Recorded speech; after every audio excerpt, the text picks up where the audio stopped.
오늘의 사연 시작하겠습니다. 안녕하세요. 제 이야기를 들어주시는 모든 분들. 지금 이 순간 여러분의 귓가에 제 목소리가 편안한 자장가처럼 스며들길 바라며 조심스럽게 입을 엽니다. 저는 올해 29살. 딱히 내세울 만한 직업 없이 아르바이트로 근근히 생계를 이어가는 남자입니다. 제 인생이 어쩌다 이렇게 흘러왔는지 되돌아보면 마치 잘 짜인 각본의 비극적인 주인공이 된 것 같다는 생각에 쓴웃음이 절로 나옵니다.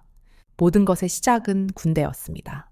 저는 남들보다 조금 영리하게 군입대 타이밍을 조절했고 덕분에 칼복하게 성공하며 동기들이나 친구들보다 한 발짝 먼저 졸업장을 손에 쥘 수 있었습니다.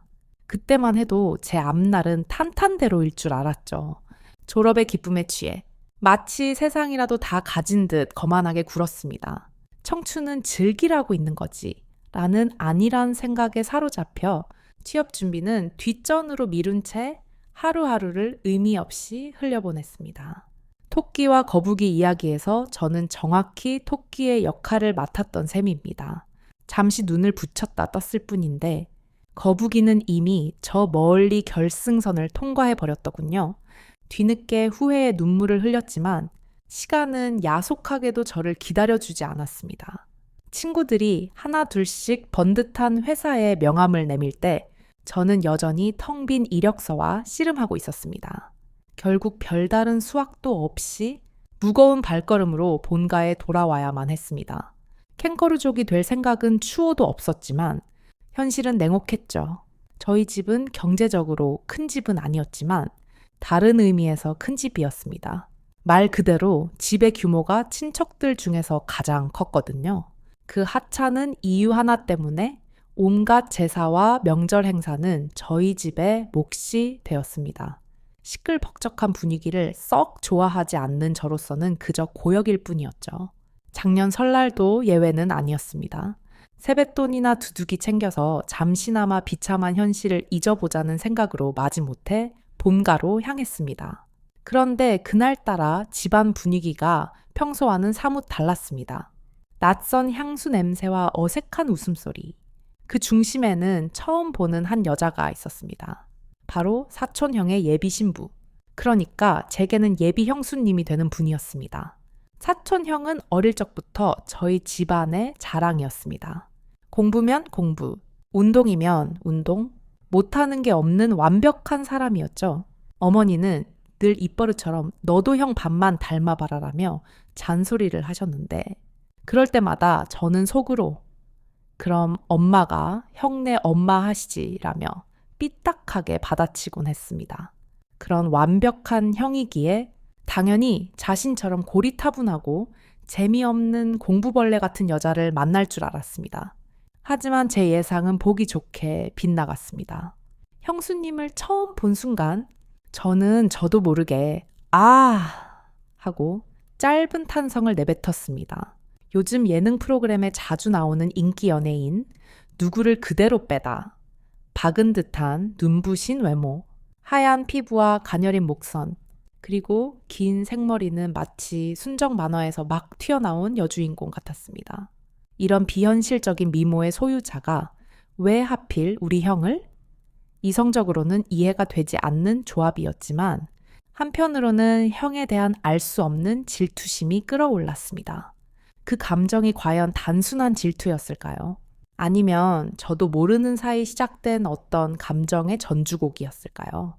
어쨌든 그날 저의 무료하고 희망 없던 일상에 아주 작지만 강렬한 파문이 일기 시작했습니다. 형수님은 나름대로 격식을 차린다고 단정한 투피스를 입고 왔지만 아마 제사를 지내는 집이라는 사실까지는 미처 듣지 못했던 모양입니다. 무릎 위로 살짝 올라오는 짧은 치마는 그녀의 아름다운 각선미를 더욱 돋보이게 했지만 저를 해야 하는 제사상 앞에서는 다소 민망한 상황을 연출했습니다. 저뿐만 아니라 다른 친척 어른들의 시선도 자꾸만 그쪽으로 향하는 것이 느껴졌습니다. 형은 자기 아내가 될 사람이 저렇게 불편해하고 있는데도 눈치 없이 해벌쭉 웃고만 있더군요. 그 둔감함에 혀를 내두르며 저는 제 방에서 늘 사용하던 작은 담요를 하나 가져와 형수님에게 조심스럽게 건넸습니다. 저 이걸로 가리시면 좀 나을 거예요. 갑작스러운 제 행동에 형수님은 토끼처럼 동그래진 눈으로 저를 쳐다보더니 이내 상황을 파악하고는 고맙다는 듯 부드러운 눈웃음을 지어 보였습니다. 그 순간 제 심장이 쿵 하고 내려앉는 것 같았습니다. 햇살처럼 따스하고 달콤한 그 미소는 세상의 어떤 무기보다도 강력한 힘을 가지고 있었습니다. 저 정도의 미모와 눈웃음이라면 우리 사촌형이 아니라 어디 재벌 2세라도 충분히 유혹하고 남았을 텐데 하는 엉뚱한 생각이 머릿속을 스쳐 지나갔습니다. 식사 시간이 되자 거실에는 여러 개의 교자상이 길게 이어 붙여졌습니다. 저는 마치 자석에 이끌린 쇠부티처럼 자연스럽게 형수님 옆자리를 차지했습니다. 가까이서 보니 그녀의 아름다움은 더욱 비현실적으로 느껴졌습니다. 은은하게 풍겨오는 샴푸 향기와 살짝 스치는 옷깃의 감촉에 저는 어쩔 줄을 몰라 하며 안절부절 못했습니다. 일부러 그런 것은 아니었지만 제 시선은 자꾸만 그녀의 하얀 목덜미와 조그마한 귓불에 머물렀습니다. 혹시나 제 속마음을 들킬까봐 애써 태연한 척 밥을 입으로 밀어 넣었지만 밥알이 모래알처럼 느껴질 뿐이었습니다. 이 기묘한 긴장감은 대체 무엇일까요? 처음 보는 사람에게, 그것도 곧 가족이 될 사람에게 이런 감정을 느끼는 것이 과연 옳은 일일까요? 저는 혼란스러웠습니다. 제사가 끝나고 점심 식사까지 마치자 어른들은 거실에 모여 앉아 이야기꽃을 피우기 시작했습니다. 자연스럽게 화제는 저의 취업 문제로 흘러갔습니다. 요즘 뭐하고 지내냐? 아직도 자리 못 잡았냐? 등등 날카로운 질문들이 비수처럼 날아와 제 가슴에 박혔습니다. 저는 고개를 푹 숙인 채 죄인처럼 서서 어른들의 잔소리를 묵묵히 들어야만 했습니다. 누구네 아들은 어디 대기업에 취직했다더라. 사돈의 팔촌은 이번에 승진했다더라. 하는 비교 섞인 이야기들은 제 자존심을 여지없이 무너뜨렸습니다. 차라리 이 자리를 피하고 싶었지만 옴짝달싹할 수 없는 분위기에 그저 숨 막히는 시간만 견뎌내고 있었습니다. 그때였습니다. 구세주처럼 친척형이 나타났습니다. 전날 늦게까지 야근을 하고 몇 시간 못 잔 채로 운전해서 내려오느라 피곤하다며 제 방에서 잠시 눈 좀 붙이겠다는 것이었습니다. 덕분에 저는 제 방까지 빼앗기고 말았지만 어른들의 잔소리에서 벗어날 수 있다는 생각에 오히려 안도했습니다. 저는 그 틈을 타 조용히 자리에서 빠져나와 어디로 가야 할지 잠시 고민했습니다. 그때 마침 친구를 만나고 오겠다며 밖으로 나가려던 친누나의 모습이 눈에 들어왔습니다. 하지만 누나의 탈출 시도는 어른들의 예리한 레이더망에 걸려 보기 좋게 실패로 돌아갔습니다. 명절날 어딜 쏘다니냐, 여자가 그렇게 밖으로만 돌면 시집 못 간다 등 저를 향했던 비난의 화살이 순식간에 눈에게로 방향을 틀었습니다. 저는 그 혼란스러운 틈을 놓치지 않았습니다. 마치 첩보 영화의 주인공처럼 몸을 낮추고 거실에 있는 어른들의 시선을 피해 살금살금 누나 방으로 향했습니다. 제 방에서 곤히 자고 있을 친척 형을 깨우는 것보다는 그 편이 낫다고 판단했기 때문이죠. 최대한 소리를 내지 않고 조심스럽게 누나 방 문고리를 잡았습니다. 다행히 모든 사람의 시선은 잔소리 폭격을 맡고 있는 누나에게 쏠려 있었습니다. 저는 심호흡을 한번 하고 최대한 살살 문을 열고 안으로 들어갔습니다. 그리고 문을 닫는 순간 저는 그 자리에 얼음처럼 굳어버리고 말았습니다. 방 안에는 예비 형수님이 계셨습니다. 그것도 하필이면 누나가 빌려준 편한 옷으로 갈아입고 있는 와중이었습니다. 눈앞에 펼쳐진 광경에 제 머릿속은 새하얗게 변해버렸습니다. 얇은 티셔츠 아래로 비치는 속옷의 실루엣, 매끄러운 어깨선, 그리고 잘록한 허리 라인, 그 모든 것이 슬로우 모션처럼 제 망막에 각인되었습니다. 어른들이 거실에 계셨기에 형수님은 제가 들어온 것을 보고도 소리 한번 지르지 못하고 그저 놀란 눈으로 저를 바라볼 뿐이었습니다. 그 침묵이 오히려 상황을 더욱 숨 막히게 만들었습니다. 저 역시 당황하기는 마찬가지였습니다. 지금 당장 밖으로 뛰쳐나가야 한다는 것을 머리로는 알고 있었지만 발이 바닥에 붙어버린 것처럼 움직여지지 않았습니다. 밖으로 나갔다가는 다시 친척들에게 붙잡혀 잔소리를 듣게 될 것이 뻔했고, 그랬다가는 형수님의 이런 모습을 어른들에게 전부 보여주는 꼴이 될 것 같았습니다. 제 안에서 이성과 본능이 치열하게 싸우기 시작했습니다. 이 상황을 어떻게든 수습해야 한다는 이성적인 판단과 눈앞의 아름다운 광경을 조금이라도 더 보고 싶다는 원초적인 본능. 결국 저는 본능보다 이성을 택하기로 했습니다. 조, 죄송합니다. 저는 작은 목소리로 연신 사과하며 황급히 고개를 반대쪽으로 돌렸습니다. 하지만 이미 늦었습니다. 눈을 질끈 감았음에도 불구하고 방금 전의 장면은 마치 사진처럼 뇌리에 선명하게 박혀버렸습니다. 눈을 감으니 오히려 다른 감각들이 더욱 예민해졌습니다. 사락사락 그녀가 옷을 갈아입는 소리가 귓가에 생생하게 들려왔고 그 소리는 제 상상력을 끊임없이 자극했습니다. 차라리 눈을 뜨고 있는 편이 덜 고통스러울 것 같다는 생각마저 들었습니다. 이런 감정은 분명 잘못된 것입니다. 형의 여자가 될 사람에게 이런 음흉한 상상을 하다니 저는 스스로가 한심하고 역겹게 느껴졌습니다. 하지만 동시에 이 금지된 상황이 주는 짜릿한 긴장감을 즐기고 있는 제 자신을 발견하고는 소름이 돋았습니다. 과연 인간의 마음이란 얼마나 복잡하고 이중적인 것일까요? 선과 악, 이성과 본능이 공존하는 이 모순적인 감정의 소용돌이 속에서 저는 한참 동안이나 헤어나오지 못했습니다. 얼마나 시간이 흘렀을까요? 이제 괜찮아요. 형수님의 조심스러운 목소리가 들려왔습니다. 저는 그제야 감았던 눈을 뜨고 천천히 고개를 돌렸습니다. 형수님은 어느새 누나의 편한 티셔츠와 반바지로 갈아입은 상태였습니다. 옷이 날개라는 말은 다 거짓말 같았습니다. 분명 누나가 입었을 때는 그저 그런 평범한 옷이었는데 형수님이 입고 있으니 마치 명품 브랜드의 신상처럼 보였습니다. 특히 얇은 하얀색 티셔츠는 몸의 곡선을 은은하게 드러내며 오히려 더 섹시한 느낌을 주었습니다. 그 모습은 마치 패션 잡지 화보의 한 장면 같아서 저는 저도 모르게 넋을 잃고 바라보았습니다. 어색한 침묵이 방 안을 가득 메웠습니다. 제가 다시 밖으로 나가는 것도 애매한 상황이었습니다.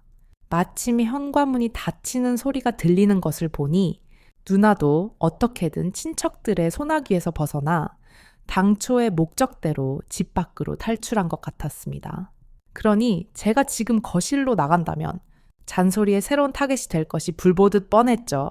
물론 이렇게 좁아터진 누나 방에서 형수님과 단둘이 있는 것도 충분히 어렵고 곤란한 일이었습니다. 그때 형수님이 먼저 입을 열었습니다. 괜찮아요. 밖에서 하시는 말씀, 안에서 다 들렸어요. 얼마나 힘드셨겠어요. 신경 쓰지 말고 그냥 여기 계세요. 그녀의 배려 깊은 말에 저는 감동했습니다. 어떻게 이 사람은 얼굴만 예쁜 게 아니라 마음씨까지 이렇게 고울 수 있을까? 저는 조심스럽게 물었습니다. 그런데 형수님은 왜 여기에... 형은 제 방에서 자고 있는데요. 형수님은 살짝 얼굴을 붉히며 대답했습니다. 아직 결혼한 사이도 아니고 어른들 다 계신데 아무리 그래도 한 방을 쓰는 건 좀 아닌 것 같아서요. 그 말을 듣고 나니 그녀가 더욱 대단해 보였습니다. 요즘 세상에 누가 그런 것까지 신경 쓴단 말인가. 그녀의 사려 깊음과 올곧은 가치관에 저는 다시 한번 반하고 말았습니다. 제가 여기 있는 거 형이 알면 화내지 않을까요?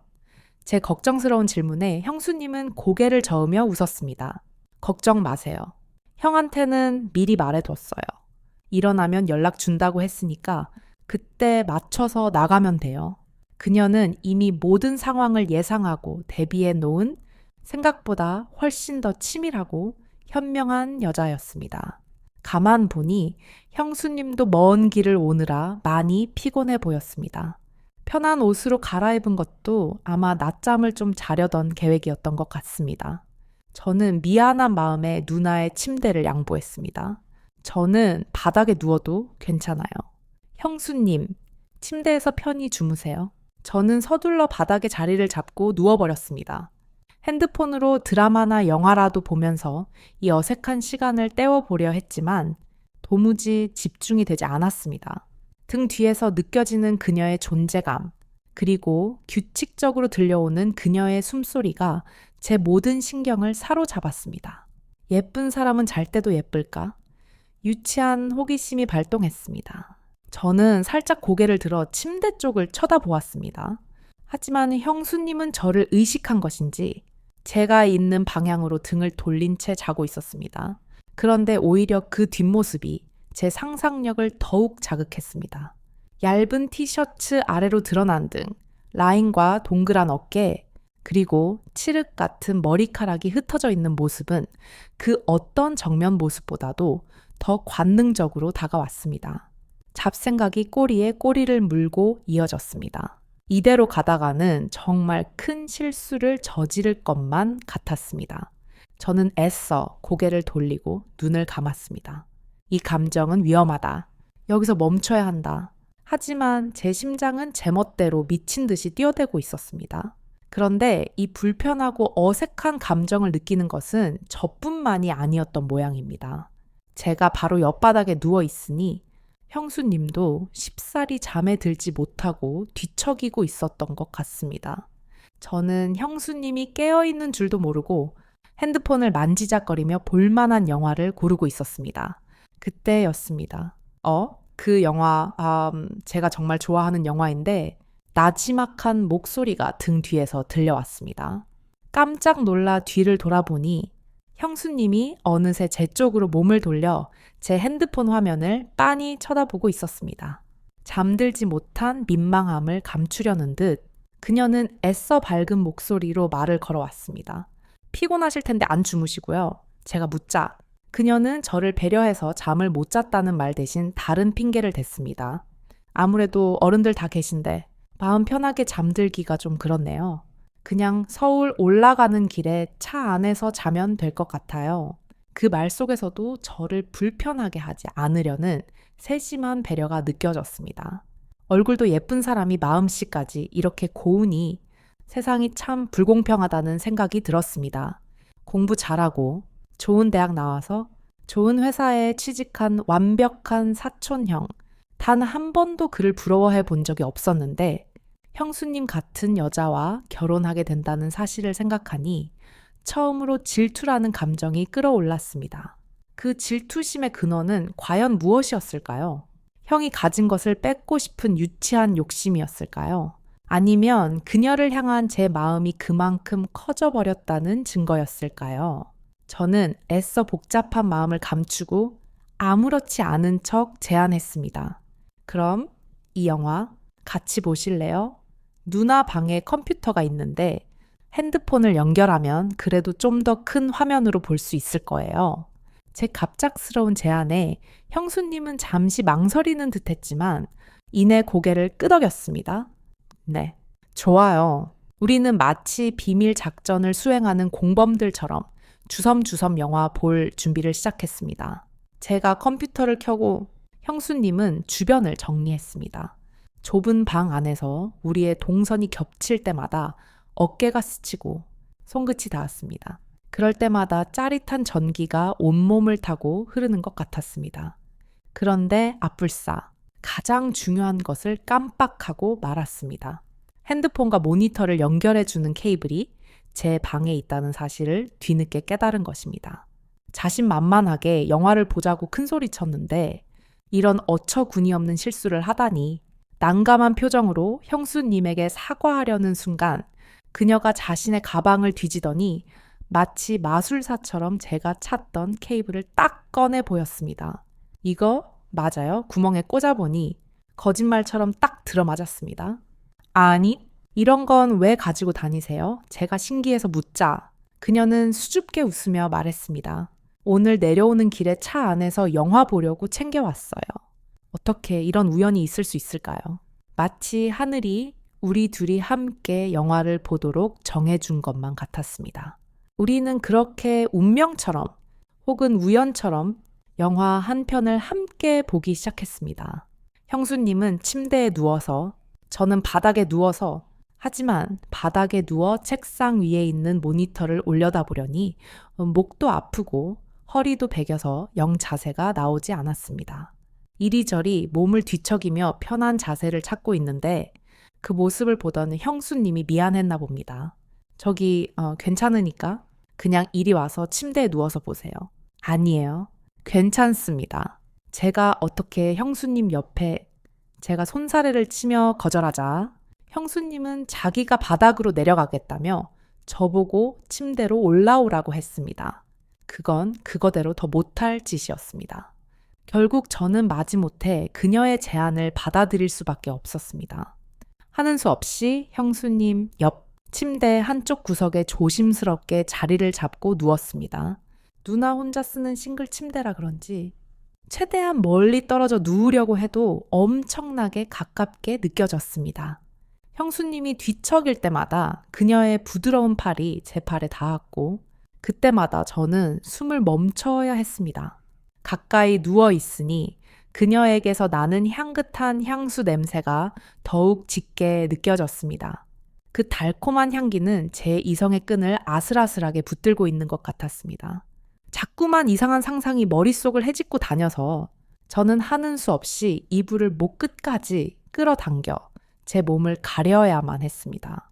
형수님은 참 과감한 사람이라는 생각이 들었습니다. 아무리 제가 남편 될 사람의 동생이라지만 어떻게 이렇게 스스럼 없이 대할 수 있을까요? 취직만 못했을 뿐이지 저도 곧 30을 바라보는 건장한 남자인데 말입니다. 어쩌면 그녀는 저를 전혀 남자로 인식하지 않고 있는지도 모릅니다. 그 사실이 조금은 섭섭하게 느껴졌습니다. 영화는 생각보다 연인 사이가 아닌 남녀가 단둘이 보기에는 조금 민망한 장면들이 많이 나오는 로맨틱 코미디였습니다. 소리를 작게 해놔서 망정이지. 만약 소리가 밖으로 새어나갔다면 거실에 계신 어른들이 우리가 안에서 뭘 하고 있는지 오해하기 딱 좋은 상황이었습니다. 특히 남녀 주인공의 배드신이 나오자 방 안의 공기는 급격하게 어색해졌습니다. 아무리 대범한 형수님이라도 그 장면만큼은 차마 똑바로 쳐다보지 못하고 고개를 옆으로 돌리고 있었습니다. 저 역시 화면을 쳐다보는 척했지만 온 신경은 옆에 누워있는 형수님에게 쏠려 있었습니다. 그녀의 붉어진 귓불, 가쁘게 오르내리는 어깨, 그리고 꽉 담은 입술. 그 모든 것이 제 심장을 미친 듯이 뛰게 만들었습니다. 장면은 끝날 생각을 안 하고 오히려 영화 속 남녀의 신음소리는 점점 더 대담해지는 것 같았습니다. 이대로는 안 되겠다 싶어 저는 벌떡 일어나 영화를 꺼버렸습니다. 정적이 흐르는 방 안에서 제 심장 소리만 유난히 크게 들리는 것 같았습니다. 저도 모르게 형수님에게 계속해서 미안하다고 사과했습니다. 죄송해요. 이런 영화인 줄 몰랐어요. 제 말에 형수님은 괜찮아졌는지 고개를 돌려 저를 보며 살짝 웃었습니다. 아니에요. 방을 뺏어간 오빠가 잘못한 거죠. 그쪽은 아무 잘못 없어요. 가지런하고 새하얀 치아가 드러나는 그 미소는 정말이지 세상에 예쁘지 않은 곳이 단 한 군데도 없는 사람이었습니다. 그 순간 저는 해서는 안 될 생각을 하고 말았습니다. 형으로부터 형수님을 뺏고 싶다. 이 위험하고 불경한 욕망이 제 온몸을 지배하기 시작했습니다. 이것은 단순한 호기심이나 충동이 아니었습니다. 그녀를 온전히 제 것으로 만들고 싶다는 아주 강렬하고 원초적인 소유욕이었습니다. 과연 이 감정의 끝은 어디일까요? 파멸일까요? 아니면 새로운 시작일까요? 저는 그 답을 알 수 없었지만 한 가지 확실한 것은 이미 저는 돌아올 수 없는 강을 건너고 말았다는 사실이었습니다. 그렇게 얼마나 시간이 지났을까? 형수님의 핸드폰이 조용히 울렸습니다. 잠에서 깬 형에게서 온 연락이었습니다. 이제 그만 준비하고 나오라는 내용이었습니다. 다행히도 친척 형이 굳이 누나 방까지 형수님을 데리러 오지 않은 덕분에 우리가 단둘이 방 안에 함께 있었다는 사실은 들키지 않을 수 있었습니다. 하지만 새로운 문제가 발생했습니다. 형수님이 방에서 나가기 전에 빌려 입었던 누나의 옷에서 원래 입고 있던 자신의 옷으로 갈아입어야 하는 상황이 벌어진 것입니다. 또다시 저는 고개를 돌리고 눈을 감아야 했습니다. 하지만 이번에는 아까보다 훨씬 더 힘들었습니다. 바로 코앞에서 들려오는 옷 갈아입는 소리, 사락거리는 옷감의 마찰음, 그리고 그녀의 작은 숨소리. 그 모든 것이 제 상상력을 무한대로 자극했습니다. 눈을 감고 있으니 오히려 그 장면이 더욱 선명하게 그려지는 것 같아서 말 그대로 죽을 지경이었습니다. 차라리 눈을 뜨고 보는 게 덜 고통스러울 것 같다는 생각이 들 정도였으니까요. 잠시 후 형수님은 아무 일도 없었다는 듯 자연스럽게 방을 나섰고 저도 한참 뒤에 아무도 눈치채지 못하게 방에서 빠져나왔습니다. 아무에게도 들키지 않았으니 우리가 방 안에서 보낸 그 몇 시간은 오롯이 우리 둘만의 비밀이 되어버린 셈입니다. 그 비밀스러운 경험 덕분이었을까요? 저녁 식사 자리에서 저와 형수님은 눈에 띄게 가까워졌습니다. 우리는 다른 사람들의 대화에는 아랑곳하지 않고 우리 둘만의 세상에 빠져들었습니다. 낮에 있었던 아슬아슬한 해프닝을 농담처럼 주고받으며 웃었고 서로의 취향과 가치관에 대해 깊은 대화를 나누었습니다. 저는 그녀에 대해 더 많이 알게 될수록 그녀에게 더욱 깊이 빠져드는 제 자신을 발견했습니다. 우리는 마치 오래전부터 알고 지낸 친구처럼 스스럼 없이 서로의 전화번호를 교환했습니다. 제가 서울에 취직하는 것이 목표라고 말하자 형수님은 언제든지 도와줄 테니 부담 갖지 말고 꼭 연락하라며 저를 응원해 주었습니다. 서울 올라오면 꼭 연락해요. 제가 맛있는 거 사줄게요. 그녀는 제게 윙크를 하며 말했습니다. 알고 보니 형수님도 저처럼 지방에서 올라와 서울에 아는 친구가 거의 없다고 했습니다. 그래서 대부분의 시간을 사촌 형하고만 보내는데 형이 워낙 공부벌레 스타일이라 재미가 없다고 투덜거렸습니다. 그녀는 제게 형에게 이것저것 재밌는 것 좀 가르쳐 주라며 우리 둘이 의기투합해서 형을 좀 바꿔보자고 제안했습니다. 그 말을 듣는 순간 저는 심장이 철렁 내려앉는 것 같았습니다. 그녀가 말한 의기투합이라는 단어가 제게는 다른 의미로 다가왔기 때문입니다.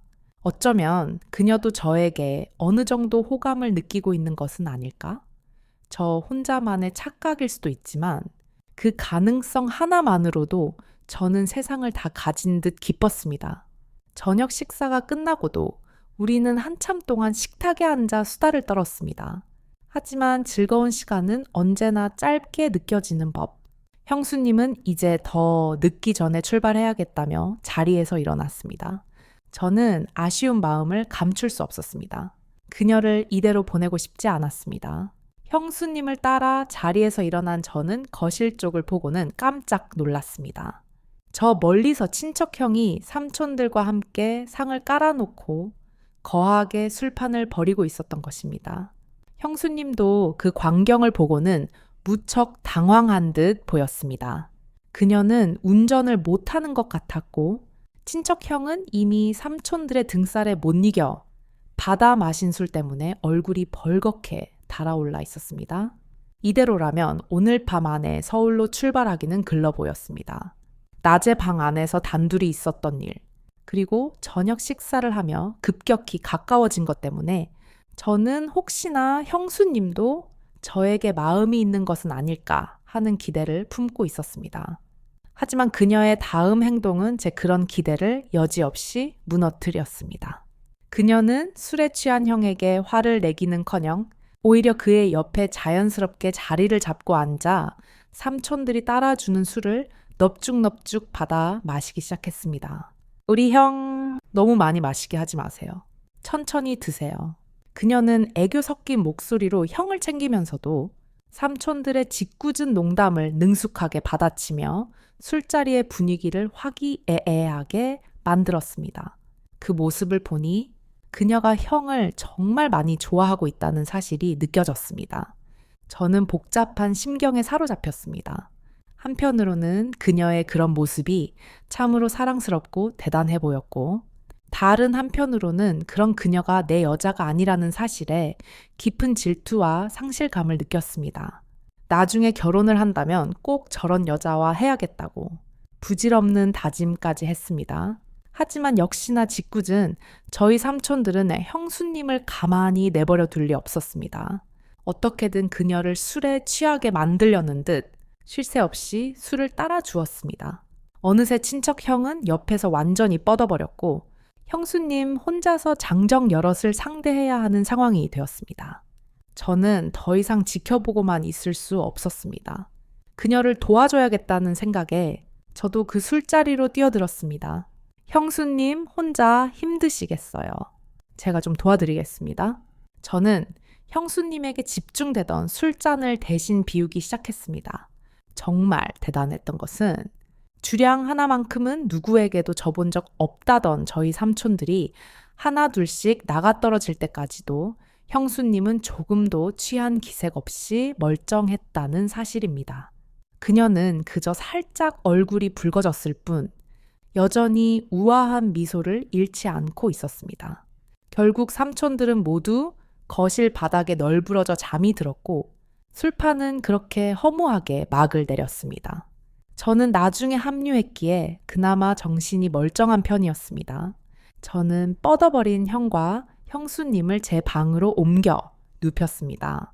그리고 저는 그날 밤 집을 나갔던 누나가 돌아오지 않아 비어있는 누나 방에서 잠을 청하기로 했습니다. 술기운과 피곤함에 지친 몸을 이끌고 누나 방 침대에 눕자 온몸의 긴장이 스르르 풀리는 것 같았습니다. 그런데 이상하게도 낮 동안 형수님이 누워 있었던 자리에서 그녀의 향수 냄새가 희미하게 남아있는 듯 했습니다. 저는 그 향기를 깊게 들이마셨습니다. 마치 그녀가 여전히 제 곁에 있는 것 같은 착각이 들었습니다. 술기운 때문이었을까요? 아니면 그녀를 향한 제 마음 때문이었을까요? 저는 그날 밤 그녀의 향기에 취해 깊은 잠에 빠져들었습니다. 얼마나 잠이 들었을까? 저는 인기척에 스르르 눈을 떴습니다. 방 안은 칠흑 같은 어둠에 잠겨 있었고 오직 창문 틈으로 새어 들어오는 희미한 달빛만이 사물의 윤곽을 어렴풋이 드러내고 있었습니다. 무슨 일인가 싶어 숨을 죽이고 있는데 낮에 침대에서 희미하게 느껴졌던 형수님의 향수 냄새가 바로 코앞에서 진동하는 것을 느꼈습니다. 심장이 쿵 하고 바닥으로 떨어지는 것 같았습니다. 설마 하는 마음에 천천히 고개를 돌렸습니다. 그리고 저는 제 눈을 의심했습니다. 제 옆에 형수님이 누워 있었습니다. 그녀는 곤히 잠든 듯 새근새근 규칙적인 숨소리를 내뱉고 있었습니다. 술기운이 많이 올라 얼굴은 발그레하게 상기되어 있었고 달빛에 비친 그녀의 얼굴은 이 세상 사람 같지 않게 아름다웠습니다. 분위기를 보아하니 아마도 화장실을 다녀오다가 방을 착각해서 낮 동안 한참 머물렀던 누나 방으로 들어온 것 같았습니다. 바로 옆에 나란히 누워 얼굴을 마주하고 있으니 그녀가 내뱉는 숨결까지도 생생하게 느껴졌습니다. 그녀의 숨결에서는 진한 술 냄새가 섞여 나왔는데 그 냄새가 오히려 제 기분을 더욱더 이상하게 만들었습니다. 참 아름다운 사람이다. 왜 하필 우리 형을 만났을까? 아까부터 머릿속을 맴돌던 의문이 다시금 고개를 들었습니다. 저와는 나이 차이도 별로 나지 않는데 만약 우리가 다른 상황에서 다른 인연으로 만났더라면 어떻게 됐을까 하는 부질없는 상상과 함께 걷잡을 수 없는 질투심이 온몸을 휘감았습니다. 그녀의 잠든 얼굴을 가만히 내려다 보았습니다.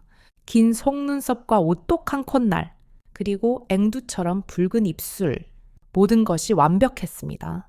저는 저도 모르게 그녀의 얼굴로 손을 뻗었습니다. 금방이라도 닿을 듯한 거리에서 제 손가락이 멈칫했습니다. 이대로 그녀의 입술을 훔친다면 어떻게 될까? 그녀는 잠에서 깨어 저를 밀쳐낼까? 아니면 저를 받아줄까? 제 안에서 천사와 악마가 또다시 치열하게 싸우기 시작했습니다. 지금 이 순간을 놓치면 평생 후회할 거라는 악마의 속삭임과 그래서는 안 된다는 천사의 외침이 제 뇌리를 어지럽혔습니다. 이 감정은 사랑일까? 아니면 그저 술기운에 취한 하룻밤의 욕정일까? 저는 제 자신의 마음조차도 알 수 없었습니다. 더 이상 이곳에 있다가는 정말 무슨 일이 생길 것만 같았습니다. 저는 한참을 고민한 끝에 조용히 침대에서 빠져나왔습니다. 그녀의 잠을 깨우지 않도록 고양이처럼 살금살금 발걸음을 옮겼습니다. 그리고는 삼촌들이 널브러져 있는 거실 한 구석에 자리를 잡고 누웠습니다. 차갑고 딱딱한 바닥의 감촉이 제 뜨거워진 머리를 식혀주는 것 같았습니다. 저는 눈을 감고 방금 전의 상황을 되새김질했습니다. 그녀의 향기, 그녀의 숨결, 그녀의 얼굴, 모든 것이 너무나도 선명했습니다. 저는 결국 이성의 끈을 놓지 않았지만 마음 한구석에는 아쉬움이라는 감정이 진하게 남았습니다. 만약 그때 내가 다른 선택을 했다면 우리의 관계는 어떻게 달라졌을까? 그날 밤 저는 뜬 눈으로 밤을 새웠습니다. 다음 날 아침 잠을 설친 탓에 머리가 지끈거렸습니다. 거실로 나가보니 삼촌들은 이미 새벽녘에 모두 집으로 돌아간 뒤였습니다. 친척 형과 형수님도 어느새 일어나 돌아갈 채비를 하고 있었습니다. 형수님은 간밤의 일을 전혀 기억하지 못하는 듯 평소와 다름없는 모습으로 제게 아침 인사를 건넸습니다. 그 태연한 모습에 저는 어젯밤의 일이 혹시 제 꿈은 아니었을까 하는 생각마저 들었습니다. 하지만 그녀가 저를 스쳐 지나갈 때 풍겨온 익숙한 향수 냄새는 그것이 결코 꿈이 아니었음을 상기시켜 주었습니다. 이대로 그녀를 보내야 한다는 생각에 마음이 무거웠습니다. 고작 하루 남짓 함께 있었을 뿐인데 그녀를 한동안 보지 못한다는 사실이 너무나도 서운하고 아쉬웠습니다. 마치 오랫동안 사귀었던 연인과 이별하는 기분이었습니다. 그렇게 아쉬운 작별 인사를 나누고 저는 다시 누나 방으로 들어왔습니다. 제 방도 있었지만 벌써부터 그녀가 보고 싶어져서 방 안에 남아있는 그녀의 잔향이라도 맡아보려는 심산이었습니다. 침대에 걸터 앉아 그녀가 누웠던 자리를 가만히 쓸어보았습니다. 아직도 그녀의 청과 향기가 남아있는 듯 했습니다. 그때였습니다. 벼랑간 제 핸드폰이 조용히 울렸습니다. 발신자는 형수님이었습니다. 심장이 철렁 내려앉았습니다. 무슨 일일까? 혹시 간밤의 일을 기억해낸 걸까? 떨리는 손으로 통화 버튼을 누르려던 순간 문자 메시지가 도착했습니다. 얼른 취직해요. 그리고 서울에서 봐요. 짧은 메시지였지만 그 안에 담긴 의미는 결코 가볍지 않았습니다. 저는 잠시 멍하니 핸드폰 화면만 바라보았습니다. 그리고 곧이어 도착한 두 번째 메시지는 제 심장을 완전히 멎게 만들었습니다. 서울 올라와서 어젯밤에 못다한 거 마저 해요. 술에 취했다고 생각했던 형수님은 사실 모든 것을 기억하고 있었습니다. 아니, 어쩌면 그녀는 제정신이었습니다. 그리고 저는 굴러들어온 복을 제 발로 걷어차 버린 멍청이였습니다. 그녀는 제게 기회를 주었던 것입니다. 하지만 저는 그 기회를 잡지 못하고 바보처럼 도망쳐 버렸습니다. 후회와 자책감이 밀려왔지만 동시에 희망의 불씨가 타오르기 시작했습니다. 아직 늦지 않았다. 그녀도 나에게 마음이 있다. 그 메시지는 제 인생의 모든 것을 바꾸어 놓는 계기가 되었습니다. 저는 그날 이후로 미친 듯이 공부에 매달렸습니다. 그녀를 다시 만나겠다는, 그리고 그녀에게 어울리는 남자가 되겠다는 일념 하나로 하루하루를 버텼습니다. 그리고 마침내 저는 꿈에 그리던 서울에 있는 회사에 당당히 합격하게 되었습니다. 신기하게도 제가 취직한 회사는 형수님이 사는 신혼집과 아주 가까운 곳에 있었습니다. 이것 또한 운명일까요? 저는 서울에 올라오자마자 그녀에게 연락했습니다. 우리는 마치 오랜 연인처럼 자연스럽게 다시 만났습니다. 우리는 여전히 가족들에게는 우리의 관계를 비밀로 하고 있습니다. 꼬리가 길면 밟힌다는 말이 있지만 들킬 때는 들키더라도 저는 이 아슬아슬한 관계를 쉽게 끊고 싶지 않습니다. 다만 한 가지 아쉬운 점은 형수님도 딱 이 정도의 사이까지만을 원하는 것 같다는 것입니다. 그녀가 언제고 저를 선택할 결심이 서는 그날이 온다면 저는 그때 제 모든 것을 걸어서라도 그녀를 행복하게 해줄 생각입니다. 이 위험한 사랑의 끝이 어디일지는 아무도 모릅니다. 하지만 저는 기꺼이 이 불길 속으로 뛰어들 준비가 되어 있습니다. 어떠셨나요? 오늘의 이야기, 한 남자의 서툰 고백과 위험한 사랑이 여러분의 마음에 어떤 파문을 일으켰을지 궁금하네요.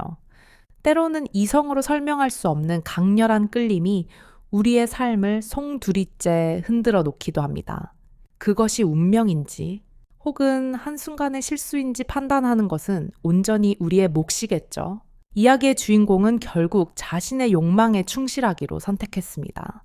그 선택이 그를 행복으로 이끌지 혹은 파멸로 이끌지는 아직 알 수 없습니다. 하지만 한 가지 확실한 것은 그는 더 이상 과거의 무기력한 자신이 아니라는 사실입니다. 사랑은 때로 우리에게 놀라운 용기와 변화의 원동력을 주기도 하니까요. 이제 서서히 눈을 감아보세요. 오늘의 이야기가 남긴 복잡한 감정들은 잠시 내려놓고 그저 편안한 호흡에 집중해보세요. 들숨에 오늘 하루의 고단함을 실어보내고 날숨의 평온함과 안식을 가득 채워 넣으세요. 여러분의 밤이 부디 고요하고 평안하기를, 세상의 모든 소음으로부터 자유로워지는 이 순간, 오직 당신의 편안한 잠을 위한 자장가만이 귓가에 머물기를 바랍니다. 이제 모든 걱정은 잊고 깊고 달콤한 꿈의 세계로 천천히 빠져들어 보세요. 당신의 꿈속에서는 부디 행복한 일들만 가득하기를